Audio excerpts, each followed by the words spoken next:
اعوذ باللہ من الشیطان الرجیم بسم اللہ الرحمن الرحیم۔ پچھلی نشست میں ایک بات نامکمل رہ گئی تھی۔ حضور کے انتقال کے موقع پر میں نے جیسا کہ آپ کو بتایا کہ پھر حضرت ابو بکر جب تشریف لائے انہوں نے پھر خطبہ دیا، اس میں یہ آیت بھی پڑھی وما محمد الا رسول قد خلت من قبلہ الرسل افإن مات أو قتل انقلبتم على أعقابكم ومن ينقلب على عقبيه فلن يضر الله شيئا۔ لیکن اس کے ساتھ ہی پھر جو الفاظ انہوں نے خود فرمایا اپنی طرف سے وہ بہت ہی بڑے اہم الفاظ ہیں اور بڑی جو سمجھیے کہ ہمت اور جرت کا مظہر ہے۔ من کان یعبد محمدا فإن محمدا قد مات۔ جو کوئی بھی بندگی کرتا تھا پوجتا تھا محمد کی، وہ سن لے کہ محمد کا انتقال ہو گیا صلی اللہ علیہ وسلم۔ ومن کان یعبد اللہ فإن اللہ حی لا یموت۔ اور جو کوئی اللہ کی بندگی کرتا تھا، اللہ کو پوجتا تھا، وہ یاد رکھے کہ اللہ تعالیٰ زندہ ہے، اس پر موت وارد نہیں ہوگی۔ اب ہم آگے چل رہے ہیں۔ وَلَقَدْ صَدَقَكُمُ اللَّهُ وَعْدَهُ۔ اب یہ جو عارضی شکست ہو گئی تھی اور مسلمانوں کو زخم پہنچی جس سے ان کے دل زخمی تھے، اس کے ضمن میں اب یہ بہت ہی قول فیصل کے انداز میں یہ آیت آئی ہے۔ وَلَقَدْ صَدَقَكُمُ اللَّهُ وَعْدَهُ۔ دیکھو مسلمانوں، تم ہم سے کوئی شکایت نہیں کر سکتے، اللہ نے تم سے اپنا وعدہ پورا کر دیا تھا۔ استحسونہم بإذنہ، جبکہ تم انہیں قتل کر رہے تھے اللہ کے حکم سے، تہتے کر رہے تھے، فتح ہو گئی تھی، ہمارا وعدہ پورا تھا۔ حتی اذا فشلتم وتنازعتم فی الامر وعصیتم من بعد ما اراکم ما تحبون، یہاں تک کہ جب تم ڈھیلے پڑے، یہاں ڈھیلے کا ترجمہ کچھ اور بھی کیا گیا ہے، میرے نزدیک تم نے ڈسپلن کو ڈھیلا کیا۔ نظم جو ہے سم و طاعت، اور سم و طاعت میں ظاہر بات ہے کہ ایک ہی شخص کی اطاعت نہیں ہوتی۔ حضور صلی اللہ علیہ وسلم کی اطاعت بھی فرض تھی، اور حضور نے کسی کو امیر مقرر کیا اس کی اطاعت بھی فرض تھی۔ آپ نے فرمایا من اطاعنی فقد اطاع اللہ، جس نے میری اطاعت کی اس نے اللہ کی اطاعت کی۔ ومن عصانی فقد عصى اللہ، جس نے میری نافرمانی کی اللہ کی نافرمانی کی۔ ومن اطاع امیری فقد اطاعنی، جس نے میرے مقرر کردہ امیر کی اطاعت کی اس نے میری اطاعت کی۔ ومن عصى امیری فقد عصانی، جس نے میرے نامزد کردہ امیر کی نافرمانی کی اس نے میری نافرمانی کی۔ تو اگرچہ حضور کے قول کی تو انہوں نے تعویل کر لی تھی کہ حضور نے تو ہم سے کہا تھا وہ شکست کی صورت میں کہ اگر ہم سب بھی اللہ کی راہ میں قتل ہو جائیں، تم دیکھو کہ چیلیں اور کوے ہمارا گوشت کھا رہے ہیں، تب بھی یہاں سے مت ہٹنا، تو ایک تعویل ہو گئی تھی۔ انہوں نے جان بوجھ کر حضور کے حکم کی خلاف ورزی نہیں کی، لیکن خلاف ورزی کی ہے جو لوکل کمانڈر تھے ان کے حکم کی۔ ومن عصى امیری فقد عصانی، یہ ہے اصل معاملہ اجتماعی زندگی کا۔ جب تک ڈسپلن جماعت نہ ہو، سم و طاعت جو ہے کسا ہوا نہ ہو، نظم جو ہے پورا نہ ہو، اب وہ درجہ بدرجہ ہوگا۔ فوج کا ایک سپہ سالار ہے، لیکن پوری فوج میں پھر کوئی داہنا بازو ہے، میسرہ ہے، میمنہ ہے، قلب ہے، پیچھے ہے، ہراول دستہ ہے، ہر ایک کا ایک کمانڈر ہے۔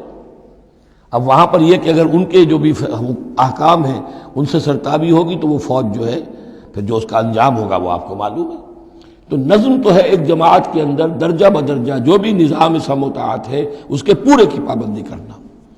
حتی اذا فشلتم، جب تم ڈھیلے پڑ گئے، وتنازعتم فی الامر، اور امر میں تم نے جھگڑا کیا، وعصیتم من بعد ما اراکم ما تحبون، اور تم نے نافرمانی کی اس کے بعد کہ تم نے وہ چیز دیکھ لی جو تمہیں محبوب ہے۔ میری تعویل اس آیت کے بارے میں یہ ہے، اور بعض علماء نے تو خیر اس کو بہت پسند کیا ہے، بعض نے جو صحابہ کرام سے اتنا قلبی لگاؤ نہیں رکھتے انہوں نے کہا یہ خام خواہ کو صحابہ کی وکالت کرتے ہیں۔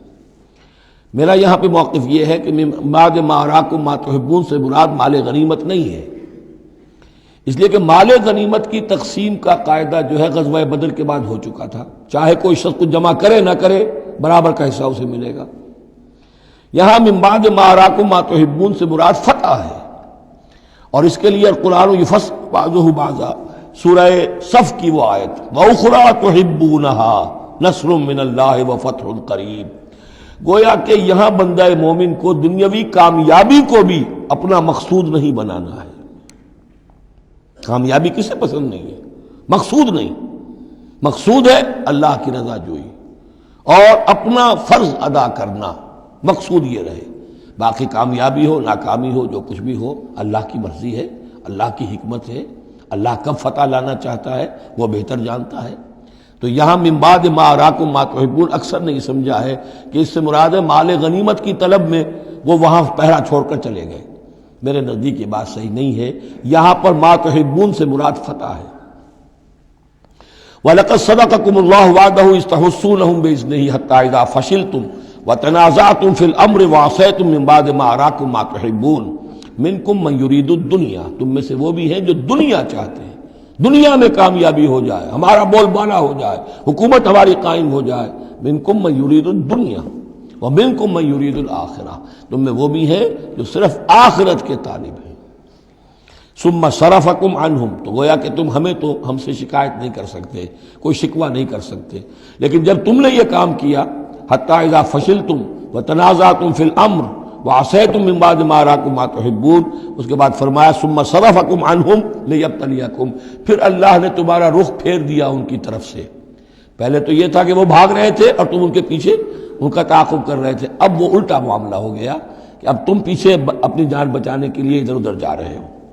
لیبتلیکم، تاکہ تمہیں اور ابتلا میں مبتلا کرے، امتحان اور لے تمہارا۔ وَلَقَدْ عَفَا عَنْكُمْ، لیکن ساتھ ہی معافی نامہ بھی ہے، اللہ تمہیں معاف کر چکا ہے۔ جو بھی خطا ہو گئی ہے، جو بھی غلطی ہو گئی ہے، کسی سے ہوئی ہے، اللہ نے معاف فرمایا۔ وَاللَّهُ ذُو فَضْلٍ عَلَى الْمُؤْمِنِينَ، اور اللہ تعالیٰ اہل ایمان کے حق میں بہت فضل والا ہے۔ اِذْ تُصْعِدُونَ وَلَا تَلْوُونَ عَلَىٰ أَحَدٍ، جبکہ تم چڑھے جا رہے تھے پہاڑ پر، کوہ احد پر جان بچانے کے لیے، وَلَا تَلْوُونَ عَلَىٰ أَحَدٍ، اور پھر کسی کی طرف مڑ کر نہیں دیکھ رہے تھے، وَالرَّسُولُ يَدْعُوكُمْ فِي أُخْرَاكُمْ، اور رسول صلی اللہ علیہ وسلم پکار رہے تھے تمہیں تمہارے پیچھے سے۔ بھگدڑ جب بچ جاتی ہے تو صورت یہ ہو جاتی ہے۔ حضور کے گرد تو آ گیا تھا، نرغہ کر لیا گیا تھا، اور یہ کہ بعض صحابہ نے اپنے جسموں کو ڈھال کا کام، یعنی ڈھال کے طور پر استعمال کیا ہے، تب حضور صلی اللہ علیہ وسلم کو وہ بچانے میں کامیاب ہوئے ہیں۔ ویسے تو بچانے والا اللہ ہے، لیکن جو وسائل دنیاوی ہیں اس کے اعتبار سے۔ فَأَصَابَكُمْ غَمًّا بِغَمٍّ لِكَيْ لَا تَحْزَنُوا عَلَىٰ مَا فَاتَكُمْ، پھر اللہ تم پر غم کے بعد غم مسلسل ڈالتا رہا تاکہ تم غمگین نہ ہوا کرو اس پر کہ جو تم سے تمہارے ہاتھ سے جاتا رہے، وَلَا مَا أَصَابَكُمْ، اور نہ اس تکلیف پر جو تم پر پڑے۔ یعنی رنج سے خوگر ہوا انسان تو مٹ جاتا ہے رنج۔ آدمی کو اگر کبھی اتفاقاً ہی کوئی رنج ہوتا ہو ایک، تو وہ رنج کا اثر بہت رہے گا، لیکن جب یہ ہے کہ پے بپے رنج آ رہے ہوں، اور سب سے بڑا رنج جو آیا وہ حضور کے انتقال کی خبر جب اڑ گئی، تو اپنے تن بدن کا تو ہوش ہی نہیں رہا کہ کسی کو کیا زخم لگا ہوا ہے، اور خود اس کا کوئی بازو کٹا ہوا ہے۔ اس طریقے سے اللہ تعالیٰ نے ان کے جو اس وقت کی کیفیت تھی اس میں ایک تخفیف پیدا کر دی۔ واللہ خبیر بما تعملون، اور اللہ تعالیٰ باخبر ہے اس سے جو تم کر رہے تھے۔ صدق اللہ العظیم۔